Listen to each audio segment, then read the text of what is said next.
Bharatiya Janata party और Congress party को लेकर क्या है लोगों की राय। अगर आज देश की जनता में एक हिस्सा बीजेपी के लिए वोट करता है तो क्या है उसकी राय, किस वजह से वो करेगा बीजेपी को वोट। लेकिन उससे पहले आइए आपको मेथोडोलॉजी बता दें, क्योंकि समय बहुत महत्वपूर्ण है।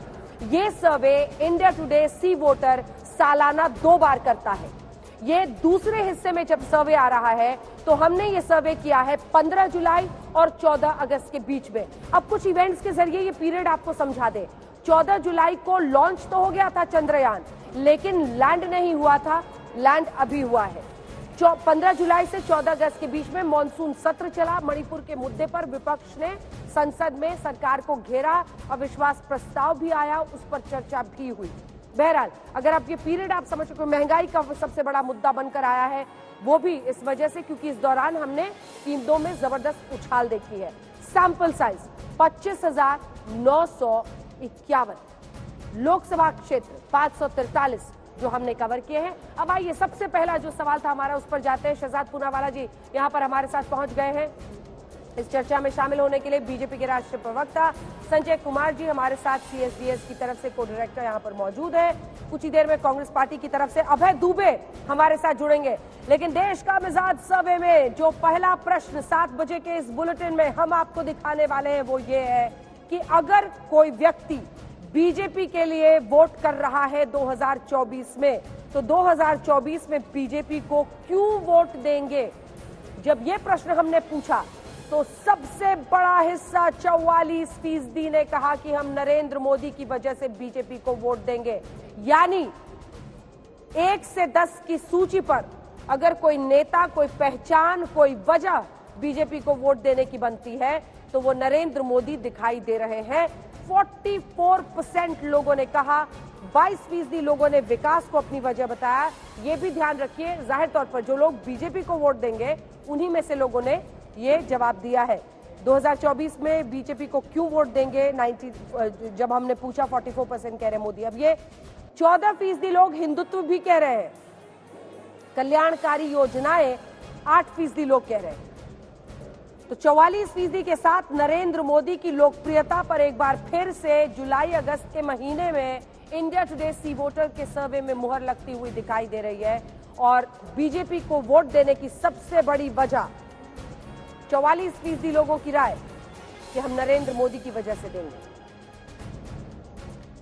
2024 में बीजेपी को सबसे ज्यादा फायदा किस मुद्दे से हुआ है, जो अगला प्रश्न हमने अपने इस सर्वे में पूछा है।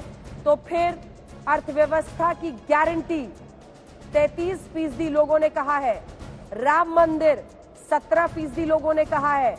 यह भी आंकड़ा दिलचस्प है। समान नागरिक संहिता जिस पर अभी काम ही चल रहा है, अभी तो लॉ कमीशन ने सिर्फ राय मांगी है। उत्तराखंड में भी ड्राफ्ट फाइनल नहीं हुआ है, वहां पर भी नहीं आया है। धीमी आंच पर उसको धीरे धीरे चुनाव के पहले चढ़ाया है शहजाद जी की पार्टी ने। एकदम मीडियम फ्लेम, ज्यादा भी नहीं कर रहे हैं, कम भी नहीं कर रहे हैं।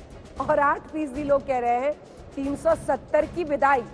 तो 370 की विदाई पर भी 8% लोग बीजेपी को वोट देते हुए दिखाई दे रहे हैं, सबसे ज्यादा फायदा बता रहे हैं। अब जो अगला प्रश्न हमने यहाँ पर इस सर्वे में लोगों से पूछा है वो बताने की घड़ी आ गई है।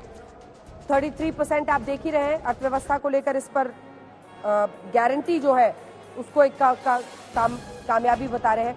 मोदी सरकार में भ्रष्टाचार कम हुआ क्या, ये सवाल दिलचस्प है। और इस पर 54% लोग कह रहे हैं कि भ्रष्टाचार कम हुआ है। वही 41% कह रहे हैं मोदी सरकार में भ्रष्टाचार कम नहीं हुआ है। ये मामला बड़ा बटा हुआ दिखाई दे रहा है, बटा हुआ दिख रहा है। 41% कह रहे हैं कि भ्रष्टाचार खत्म नहीं हुआ है। जो अगला प्रश्न हमने पूछा है वो केंद्रीय एजेंसीज के दुरुपयोग पर है, क्योंकि विपक्ष हमेशा ये आरोप लगाता है। ये देख लीजिए 54% मामला बहुत अटका हुआ है। भ्रष्टाचार हम खत्म कर रहे हैं, बिचौलियों के लिए अब मंत्रालयों में जगह नहीं बची है, हम हर मामले में ट्रांसपेरेंसी ला रहे हैं, ये सरकार का दावा था। अब देखिए जो अगला प्रश्न है सरकारी एजेंसियों के दुरुपयोग पर। जब ये सवाल पूछा गया सी वोटर के सर्वे में तो 45% लोग कह रहे हैं कि हाँ दुरुपयोग कर रही है सरकार, और नहीं कर रही है कहने वाले 38%। एक बार फिर बटा हुआ है मामला। तो चाहे वो भ्रष्टाचार खत्म करने का मुद्दा है, बहुत क्लोज है ये मामला, सिर्फ 7% का गैप है एजेंसीज के दुरुपयोग पर एक अच्छा खासा इसमें डेटा अलग लिखा हुआ है। स्पष्ट कर दें हम, इसमें हाँ कहने वाले 45% है और 38% कह रहे थे कि सभी पार्टियां करती हैं। तो अगला सवाल, विपक्ष की टूट से महाराष्ट्र में बीजेपी को फायदा होगा क्या? इसमें मामला बटा हुआ नहीं है। हाँ कहने वाले 60% लोग हैं। अब ये दिलचस्प होगा संजय जी कि ये कहां के लोगों ने कहा है, क्योंकि वोट तो फिर अगर शिवसेना के लिए, उद्धव बाला साहब ठाकरे गुट के लिए करना है तो वहां पर महाराष्ट्र के लोग करेंगे। 25% लोग कह रहे थे नहीं, बीजेपी को फायदा नहीं होगा। कह नहीं सकते वाले 15%। अंजना जी, सर्वे परसेप्शन कैच करता है। परफेक्ट, तो ठीक है, ये भले ही देश के लोगों का मिजाज हो, देश के लोग समझते हैं कि इससे फायदा होगा। हाँ, ये परसेप्शन को कैच करता है कि क्या बीजेपी को इन मुद्दों से फायदा होगा, क्या महाराष्ट्र के ब्रेकअप से उनको फायदा हो सकता है। जो बड़ी खबर इस वक्त के इंडिया टुडे सी वोटर के सर्वे में सामने आ रही है, 44% लोग मोदी की वजह से बीजेपी को वोट देंगे। सबसे बड़ी वजह क्या है? मतलब एक तरह से फिर नरेंद्र मोदी के चेहरे पर यह चुनाव क्या होगा, यह प्रश्न उठता है। हमेशा ये कहा जाता है कि क्या प्रेसिडेंशियल फॉर्म ऑफ इलेक्शन होता चला जा रहा है, क्या नरेंद्र मोदी के ही चेहरे पर बीजेपी पूरा दांव लगा देती है और वही काम करता है उनके लिए। प्रधानमंत्री की लोकप्रियता क्या भारतीय जनता पार्टी के लिए सबसे बड़ा अस्त्र शस्त्र और दांव है? यूसीसी से बीजेपी को फायदा होता हुआ क्या दिखाई दे रहा है? जब ये सवाल हमने पूछा था, ये भी दिलचस्प है क्योंकि यूसीसी समाज नागरिक संहिता आया तो बीजेपी को फायदा होगा। 72%, वही मुद्दा जिसको मीडियम फ्लेम पे रखा हुआ है। न फ्लेम बढ़ाते हैं न फ्लेम घटाते हैं, एकदम एक समान स्तर पर धीमी आंच पर उसे पकाया जा रहा है। उत्तराखंड के धामी साहब बोलेंगे कि अब तो हमारा पूरा प्रपोजल तैयार है, फाइनल करने के लिए मैं दिल्ली आया हूं, इसको हम जल्द से जल्द उत्तराखंड में लाएंगे, उत्तराखंड पहला राज्य बनेगा। विपक्ष कहता है कि आप कैसे इसको राज्य में ला सकते हैं, इसको राष्ट्रीय स्तर पर लाना होगा। लॉ कमीशन ने प्रश्न पूछे लेकिन उसके बाद फिर वो धीमी आंच पर ऐसे हल्के से पक रहा है। चलिए प्रश्नों की शुरुआत करते हैं। ये हमने आपको दिखा दिया, यूसीसी से फायदा हो रहा है, लेकिन फिर भी शहजाद जी आपकी पार्टी इसमें पीछे क्यों? लेकिन इस पर लास्ट में आएंगे। नरेंद्र मोदी ही अस्त्र शस्त्र सब कुछ है और आपको पता है कि नरेंद्र मोदी की लोकप्रियता आपके लिए ओवरराइडिंग होती है। लेकिन ये याद रखिए कि कुछ राज्यों में आपने पीएम को पूरी तरह झोंका, डबल इंजन की सरकार को सामने किया, लेकिन उन राज्यों में आपको सफलता नहीं हासिल हुई। ऐसे में क्या एक बार फिर से 2024 मोदी भरोसे? देखिए, ऐसा है, कई सारे बिंदु आ गए तो मैं एक एक करके क्रमवार तरीके से जवाब देता हूं। आज आपके इस सर्वे के दूसरे भाग से एक चीज स्पष्ट है कि जो चुनाव को ये बनाना चाह रहे हैं मोदी बना मुद्दा, दरअसल मोदी ही मुद्दों को सुलझाता है, इसकी पुष्टि हो चुकी है।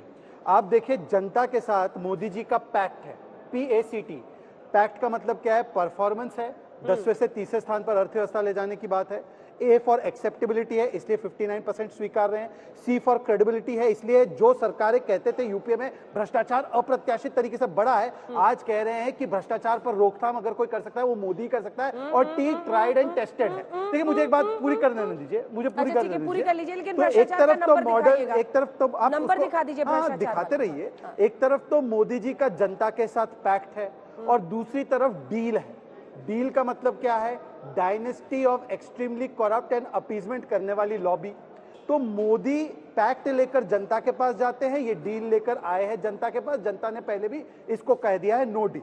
अब दूसरी बात, आपने 2-3 विषय गिनाए। देखिए, ऐसा है, कई ऐसे मुद्दे थे जो ठंडे बस्ते में थे, आज वो हल्की आंच पर पक रहे हैं, धीमी आंच पर पक रहे हैं, ठंडे बस्ते से निकाले गए।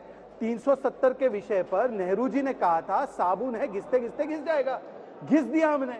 और जब घिसा है तब जिन लोगों ने कहा था कि घिसते घिसते घिस जाना चाहिए, आज वो कह रहे कि उसको रीइंपोज करेंगे। आज लाल किले से लेकर लाल चौक तक तिरंगा नहीं लहरा रहा है, चंद्रमा पे भी तिरंगा पहुंच चुका है। तो मैं यही कह सकता हूं कि तिरंगे की बात हो रही है तो 3 पताके आज आसमान में उड़ रहे हैं। एक तो अंतरिक्ष में विज्ञान का भारत का पताका, दूसरा विकास का पताका भारत का पूरी दुनिया में डंके के साथ ऊंचा उड़ रहा है, और तीसरा राम मंदिर जब ऊंची इमारत के साथ आकाश गगनचुंबी एक बनेगा तो वहां पर प्रभु श्री राम के विश्वास का पताका, तो ये विश्वास, विकास और विज्ञान का जो पताका है वो लहरा रहा है, जनता देख रही है।